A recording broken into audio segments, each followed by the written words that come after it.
नमस्कार, मैं रवीश कुमार।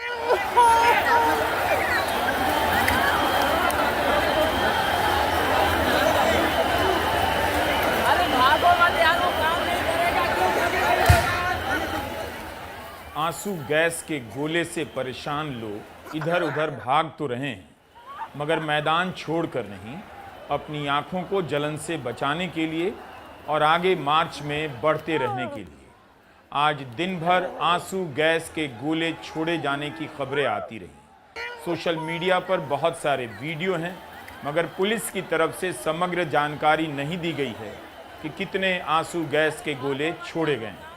लेकिन इन सब के बाद भी प्रदर्शन में आ रहे लोगों पर कोई असर नहीं पड़ा है।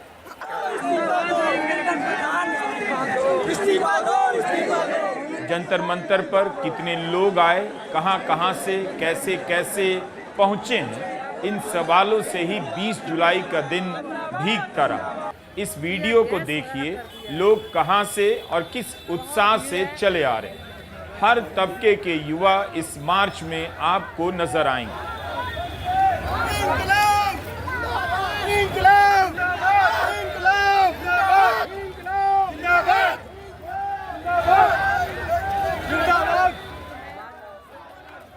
उनके आने के अंदाज से पता चलेगा कि इनके भीतर अचानक एक डर गायब हो गया है और वे डर से आजाद होकर सड़कों पर चलने लगे हैं, बोलने लगे हैं, नारे लगाने लगे हैं। ये सारे वीडियो आप तक बहुत बहुत देर से पहुंच रहे हैं, क्योंकि जंतर मंतर और उससे सटे इलाके में कोई नेटवर्क नहीं है। जिसके पास भी वीडियो है, उसके लिए वीडियो भेजना मुश्किल होता जा रहा है। इसीलिए लाइव कवरेज करना भी असंभव हो चुका है। दिन गुजर गया, जनता की बेसब्री बढ़ गई है कि क्या क्या हो रहा है, कहीं लाइव कवरेज क्यों नहीं। सुबह सुबह कनॉट प्लेस से जंतर मंतर आने का रास्ता इसी तरह से भरा हुआ नजर आया। बस लोग चले आ रहे हैं। इतने लोग आने लगे कि मेट्रो स्टेशन बंद करने पड़े। अचानक व्हाट्सएप ग्रुप झंझना उठे कि इतने सारे लोग जंतर मंतर पर कैसे पहुंच गए। इसका अंदाजा तो नहीं था, इसके पीछे कोई संगठन तो नहीं था, किसी को यकीन नहीं हो रहा था। लेकिन जंतर मंतर की तरफ बढ़ने वालों ने इन सभी आशंकाओं को अपने घर पर ही छोड़ दिया था। दिन के 12 बजे जंतर मंतर के आसपास ऐसी हालत थी। कॉकरोच जनता पार्टी के सौरभ दास ने यह वीडियो जारी किया है। ड्रोन कैमरे से आपको जंतर मंतर के आसपास के रास्तों पर लोगों का जमावड़ा दिख जाएगा। हुजूम के विस्तार से अंदाजा हो जाएगा कि कितने लोग यहां 12 बजे के वक्त मौजूद रहे होंगे। अपनी अपनी हाउसिंग सोसाइटी के व्हाट्सएप ग्रुप में हमारा यह वीडियो जरूर शेयर कीजिए। ऐसा करने से आपको अपने ही बच्चों को चीन और पाकिस्तान का एजेंट बताने वाले अंकिलों और आंटियों का रिएक्शन देखने का सुनहरा मौका मिलेगा। धर्म के नाम पर राजनीति के इस दौर में हिंदू सुख में डूबे अंकिलों की जमात ने जनता होने के हर एहसास को कुचल दिया था। लेकिन जंतर मंतर पर आए लोगों की यह भीड़ लोकतंत्र के खत्म होने की सारी थ्योरी पलट देती है कि जनता एक बार मार दी जाती है, फिर कभी जिंदा नहीं होती। जंतर मंतर ने आज साबित कर दिया कि मार दिए जाने के बहुत बहुत दिनों बाद भी केवल जनता ही है जो जिंदा हो सकती है, जिंदा हो जाती है।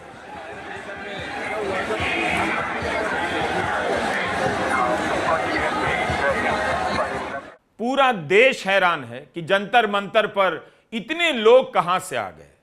उनकी हैरानी की एक एक वजह सही है, और अब इस बात को ध्यान से सुनिए। 20 जुलाई को भारत सरकार पहले ही दिन एक बिल पेश करना चाहती है। इसका नाम है राष्ट्रीय सम्मान अपमान निवारण विधेयक 2026, prevention of insult to national honour amendment bill. अगर कोई व्यक्ति वंदे मातरम के गायन को रोकता है या बाधा पहुंचाता है तो उसे 3 साल तक की सजा हो सकती है। 3 साल की जेल। इस प्रावधान का एक ही मकसद है, डर का एक और डोज जनता को दिया जाए, डराया जाए कि 3 साल की जेल हो सकती है। फर्जी केस होने लग जाएंगे कि फला ने वंदे मातरम गाने में बाधा डाली, इसलिए पुलिस उसे उठाकर जेल में बंद कर आई है। और ऐसा हो चुका है, इसी मोदी सरकार के दौर में हुआ है। फिल्मों के दिखाए जाने से पहले या बाद में अचानक सिनेमा हॉल में जनगण बजने को लेकर कई सारी घटनाएं सामने आने लग जाती हैं। इसे लेकर सिनेमा हॉल में हिंसा की घटना बढ़ जाती है, जबकि आदेश सुप्रीम कोर्ट का था। 2016 में सुप्रीम कोर्ट के तत्कालीन जस्टिस दीपक मिश्रा और अमिताभा रॉय के आदेश से राष्ट्रगान बजाना अनिवार्य कर दिया गया। 1.25 साल तक यह आदेश लागू रहा। जनवरी 2018 में जब मामला बिगड़ने लगा तो उसी बेंच ने इसे वैकल्पिक बनाया। उन्होंने कहा कि कोर्ट का यह आदेश अनिवार्य नहीं है। 1987 के जिस फैसले के आधार पर यह नया आदेश लागू हुआ, उस मामले में कुछ स्कूली बच्चों ने राष्ट्रगान नहीं गाया था, खड़े रह गए मगर गाया नहीं। तब बेंच ने कहा कि खड़े होना राष्ट्रगान का सम्मान है, उसे नहीं गाना उसका अपमान नहीं है।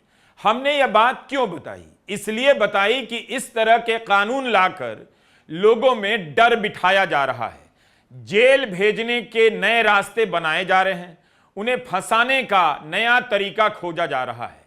आज सरकार संसद में यह बिल पेश नहीं कर पाई क्योंकि जनता सड़कों पर थी।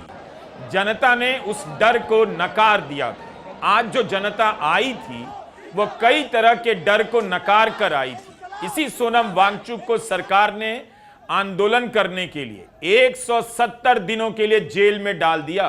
बहुत पुरानी बात नहीं है, उन पर एनएसए की धारा लगा दी गई, मगर वही सोनम वांगचुक जब जमानत पर बाहर आते हैं तो लाखों लोगों के लिए इस तरह के डर से बाहर आने का जरिया बन जाते हैं। उन्हें कोई मैनेज करना चाहता है, हो सकता है मैनेज कर ले, लेकिन उनके अनशन से सोनम वांगचुक के भीतर का भी डर निकला और उनके साथ साथ जंतर मंतर पर आ रही जनता भी डर से आजाद नजर आई।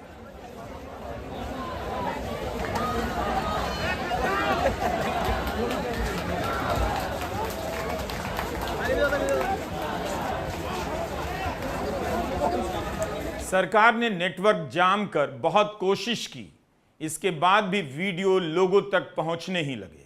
किसान आंदोलन में याद कीजिए क्या हुआ था। देश के किसानों को जंतर मंतर पर आने से रोकने के लिए दिल्ली की सीमाएं सील कर दी गईं, कटीली तारें लगा दी गईं। उससे भी जी नहीं भरा तो सड़कों पर कीले गाड़ दी गई थीं। मगर आज जनता ने उस जंतर मंतर पर अपना दावा कर दिया, उसे वापस हासिल किया। अपने लिए नहीं, आप सभी के लिए। धर्मेंद्र का यह वीडियो बता रहा है कि आज लग रहा है कि दिल्ली जनता की है, पुलिस की नहीं है, मंत्रियों की नहीं है, गोदी मीडिया की नहीं है।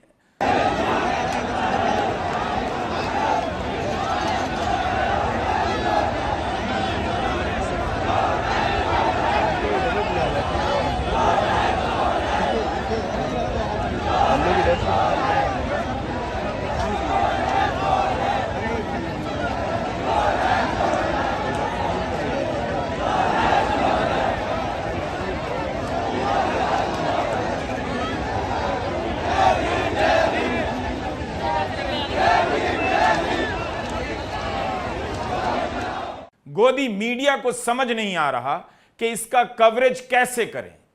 लोकतांत्रिक भावनाओं को व्यक्त करने के लिए उसके पास शब्द नहीं है।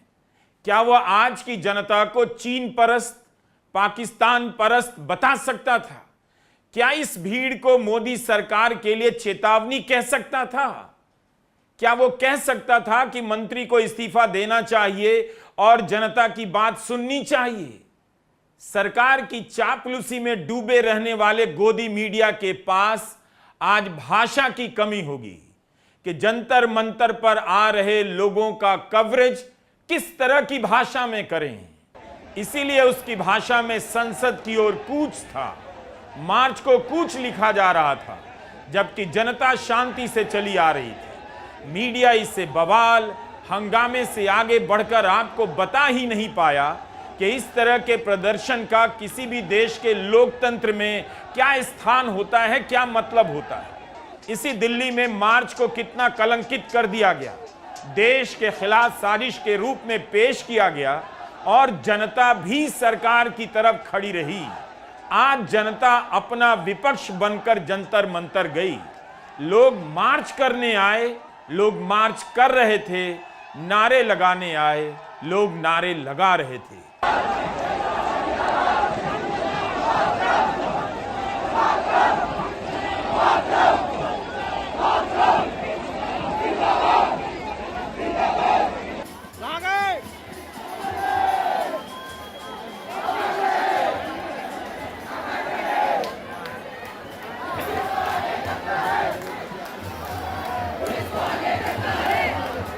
कई लोग कह रहे हैं कि जनता सरकार के विरोध में निकली है।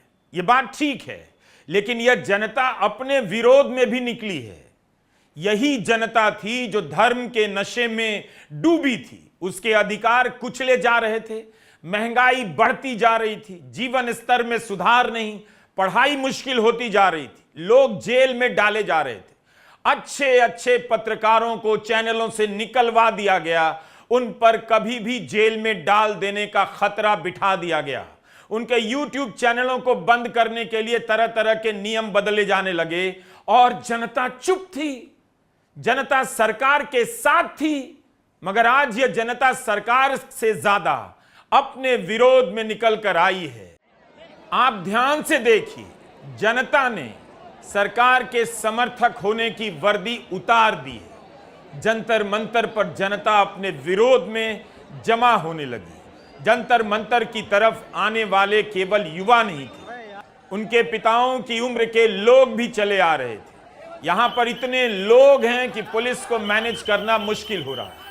इतने तरह के घरों से, इतने तरह के इलाकों से लोग आए हैं कि पुलिस अगर कठोरता से लाठी चलाती तो हर घर में कोहराम मच जाता। आप जंतर मंतर की तरफ आने वाले लोगों को देख सकते हैं। बहुत दिनों बाद जनता दिखाई दे रही है, तो आज जनता को जी भर के देख सकते हैं। जंतर मंतर के आसपास नेटवर्क इतना जाम था कि अब वीडियो आप तक लाने के लिए धर्मेंद्र को 4 किलोमीटर पैदल चलना पड़ा, ऑटो लेकर वहां तक आना पड़ा जहां नेटवर्क था। लोग पुलिस की लाठी से भाग नहीं रहे हैं, बल्कि उन्हीं लोगों में से कोई आगे आकर कह रहा है, मारो मुझ पर लाठी, मारो मुझ पर लाठी। एक युवा तो हाथ जोड़कर बैठ गया है, सर झुकाता हूं, चलाओ अपनी लाठी, चलाओ अपनी लाठी। काश उमर खालिद के लिए भी इसी तरह लोग आते, उसके साथ हुए अन्याय को लोग इसी तरह महसूस कर पाते। रामपुर की मोहम्मद अली जौहर यूनिवर्सिटी को तोड़ने से बचाने के लिए भी लोग इसी तरह आवाज उठाते। हो सकता है लोग एक दिन आवाज उठाएं, एक बार मुड़कर देखेंगे कि उनके साथ, उनके हमवतनों के साथ क्या क्या हुआ, उन्हें किस तरह धोखे में रखा गया। यह जनता नोटबंदी की लाइन में लगाई गई तो चुप रह गई थी। यही जनता जंतर मंतर आने के लिए मेट्रो के बाहर लाइन में लग गई। लाइन इतनी बड़ी हो गई कि मेट्रो बंद करने पड़ी। लोगों को आज नकल बात समझ में आएगी, उनकी शिक्षा के साथ क्या हुआ, उनकी आजादी और अभिव्यक्ति के अधिकारों के साथ क्या हुआ।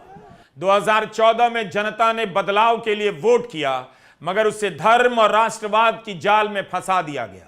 यही वो जनता थी जो जेएनयू जैसी शानदार यूनिवर्सिटी को देश के लिए खतरा बताने लगी।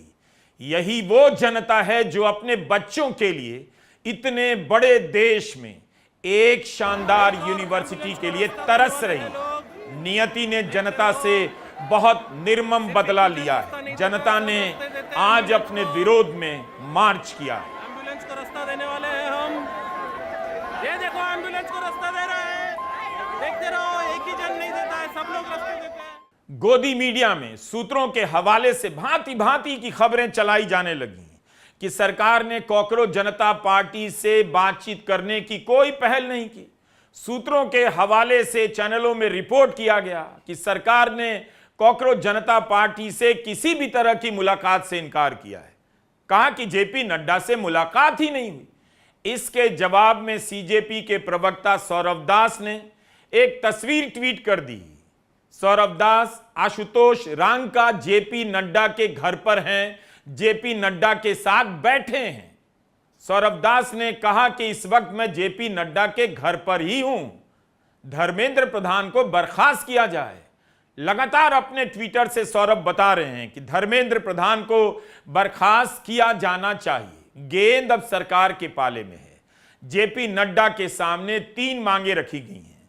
सोनम वांगचुक को रिहा किया जाए, धर्मेंद्र प्रधान का इस्तीफा हो और जिन नीट एस्पिरेंट्स ने अपनी जिंदगी खत्म कर ली उन्हें 1-1 करोड़ का मुआवजा दिया जाए। सौरभ दास के ट्वीट के कुछ घंटे बाद स्वास्थ्य मंत्री जेपी नड्डा का ट्वीट आया। सौरभ दास और आशुतोष रांका से मुलाकात की तस्वीर साझा करते हुए उन्होंने लिखा कि आज सुबह पहली बार प्रदर्शनकारियों की ओर से सरकार के साथ बातचीत करने का प्रस्ताव आया और सुबह 11:50 से ही हमारी बातचीत जारी है। सौहार्दपूर्ण वातावरण में मुलाकात हुई। उनके डेलीगेशन के साथ विस्तार से पहले मौखिक चर्चा हुई और उनके द्वारा लगभग 4 बजे मुझे लिखित याचिका दी गई। मैंने सभी प्रदर्शनकारियों से अनुरोध किया वे अपने धरने को समाप्त करें और सामान्य स्थिति बहाल करने में प्रशासन की मदद करें। 1 महीना हो गया, सरकार बात कर सकती थी। सरकार को लगा कि जनता भी गोदी हो गई है, गोदी ही रहेगी, लेकिन रविवार से ही इतने लोग आने लगे कि बातचीत का दरवाजा खोला जाने लगा। कॉकरोच जनता पार्टी के प्रवक्ता आशुतोष रांका ने ट्वीट किया कि कल देर रात ही नई दिल्ली के डीसीपी ने सरकार से बात करने के लिए चैनल खोलने की बात की। आज सुबह 6 बजे से इसे लेकर और बात हुई। 11:15 बजे के आसपास जेपी नड्डा से बातचीत को लेकर सहमति बनने लगी। 2:30 बजे हम उनसे मिलने गए। वे हमारी मांगों को लेकर लीडरशिप से बात कर रहे हैं। दिल्ली पुलिस को प्रदर्शनकारियों पर बल प्रयोग बंद करना चाहिए। यह वीडियो देखिए। इन कार वालों की त्रासदी कम नहीं हो रही। आज उन्हें घंटों जाम में रहना पड़ा। किसकी वजह से? अगर सरकार ने बातचीत पहले शुरू की होती तो यह आंदोलन इस मुकाम पर नहीं होता। सरकार इसी हिसाब में लगी रही कि पब्लिक सपोर्ट नहीं है। इन कार वालों की अजीब हालत है। सर्वे में बताते हैं छुपकर इथेनॉल मिले पेट्रोल से माइलेज कम है, खर्चे का दबाव ज्यादा है, मगर अपने नाम और चेहरे के साथ अपना वीडियो नहीं डाल पाते। क्या करोड़ों कार वाले डराए जा सकते हैं? फिर अगर माइलेज कम हुआ है तो आवाजें इतनी कम क्यों सुनाई देती हैं? एक खबर आई कि धर्मेंद्र प्रधान अमित शाह से मिले। इस एक लाइन की सूचना से माहौल बन गया, शायद इस्तीफा हो, लेकिन उसके बाद इसके अलावा कोई जानकारी नहीं आई। इस्तीफे की खबर तक नहीं आई। दरअसल अब किसी के पास खबर होती नहीं है। दिल्ली पुलिस के कमिश्नर बदल दिए गए, किसी को पहले से पता तक नहीं था। संकेतों में सूचनाएं दी जा रही, लेकिन जंतर मंतर पर जनता संकेतों में नहीं आई, संख्या में आई, अपनी शक्लों के साथ आई, अपने अपने जिस्मों के साथ आई। इतनी बड़ी संख्या में आई कि पब्लिक की गिनती 50,000 से शुरू होने लगी, 75,000 के पार पहुंच गई। गिनती छोड़ी, लोग इतनी बड़ी संख्या में पहुंच गए कि संसद के दरवाजे बंद करने पड़े। प्रधानमंत्री मोदी का काफिला भी दोपहर 3 बजे से पहले संसद भवन से निकल गया। सरकार को आज झटका लगा होगा। इतने लोग कहां से आ गए? गोदी एक्सपर्ट समझा रहे थे कि भारत की जनता में अब दम नहीं रहा। वो धर्म की राजनीति की गुलाम हो चुकी है, वो कभी विरोध करेगी नहीं। इसी आत्मविश्वास के शिकार लगता है धर्मेंद्र प्रधान भी हो गए और उन्होंने रविवार को यह तस्वीर ट्वीट कर दी। नीट परीक्षा के दूसरे नंबर के टॉपर से मुलाकात करने की तस्वीर। क्या यह तस्वीर उन्हें ट्वीट करनी चाहिए थी? धर्मेंद्र प्रधान इसके जरिए क्या संदेश देना चाहते हैं? यही कि नीट की परीक्षा हो चुकी है, नीट की परीक्षा का मुद्दा समाप्त हो गया है। परीक्षा के टॉपर उनके साथ मुस्कुराते हुए फोटो खिंचाने लगे। Is this the way this government thinks about our youth? That they will come to flash their teeth with the minister, but to show their grit, they will never ever go to Jantar Mantar? 2014 से पहले का भारत होता तो यह तस्वीर मंत्री के अहंकार का राष्ट्रीय प्रतीक बन जाती। नीट में पहली बार चोरी नहीं हुई है, चोरी बढ़ती जा रही है। पिछले साल क्या हुआ, छात्र कोर्ट तक पहुंच गए मगर राहत नहीं मिली। इस बार सरकार ने परवाह भी नहीं की। अगर विपक्ष ने नहीं बोला होता तो दोबारा परीक्षा भी नहीं होती। राहुल गांधी का कार्यक्रम है छात्रों की गूंज। यहां उन छात्रों की तस्वीर लगी है जिन्होंने नीट परीक्षा के बाद अपना जीवन समाप्त कर लिया। ऐसी ही एक छात्रा के पिता मंच पर आकर अपनी व्यथा बता रहे हैं। नीट परीक्षा और शिक्षा के निजीकरण को लेकर इसी बीच राहुल गांधी की यह दूसरी रैली हो गई। इससे भी बड़ी संख्या में युवा देहरादून पहुंच गए। फिर भी सरकार ने युवाओं की बेचैनी को न दिल्ली में संज्ञान लिया, न देहरादून में लिया। 7.5 करोड़ युवाओं को पेपर लीक से नुकसान हुआ है। 152 लीक्स हुई हैं। 152 लीक मतलब पिछले 10 साल में हर महीने एक पेपर लीक हुआ है। और रियलिटी है कि कन्विक्शन रेट 0। इस काम के लिए एक भी व्यक्ति जेल में नहीं गया है, एक व्यक्ति को सजा नहीं मिली है। अगर आपको लगता है कि धर्मेंद्र प्रधान का अमित शाह से मिलना या मिलने की इस खबर का संबंध इस बात से है कि सरकार दबाव में आ रही है, सरकार सुनने लगी है, तो आप शायद गलत भी हो सकते हैं।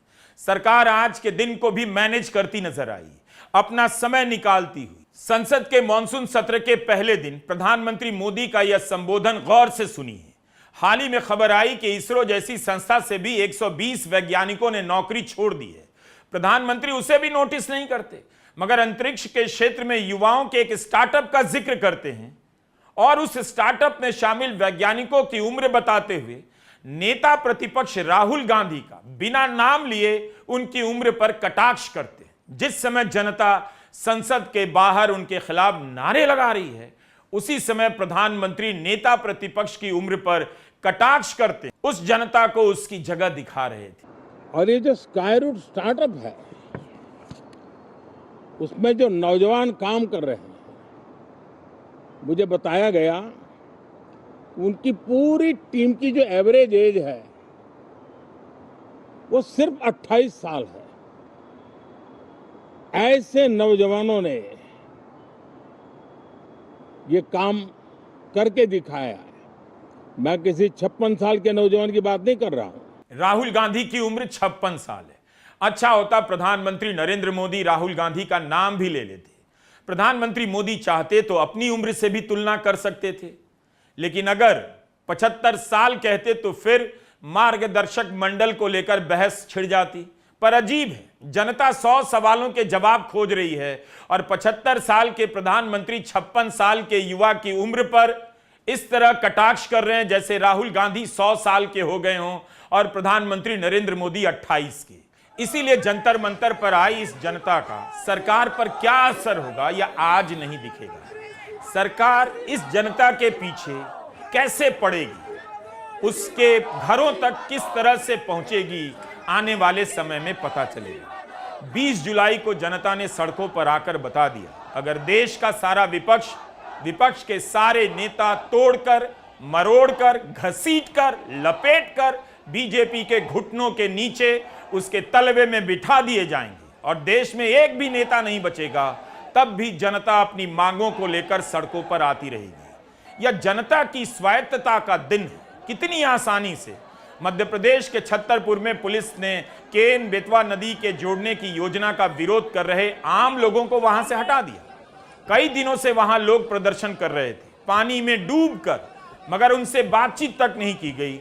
एक दिन पुलिस आई, उनका आंदोलन उजाड़कर चली गई। सोनम वांगचुक को जंतर मंतर से उठा लेने के बाद सरकारों को लगा होगा कि अब सब मैनेज हो जाएगा, लेकिन इसके बाद भी जनता बड़ी संख्या में जंतर मंतर आ गई, बिना नेता के, बिना बड़े नाम वाले नेता के। हालांकि विपक्ष के कई नेता इस मार्च में शामिल थे। समाजवादी पार्टी के सांसद फारूक अब्दुल्ला, जिनकी उम्र 90 साल की है, वो भी शामिल थे।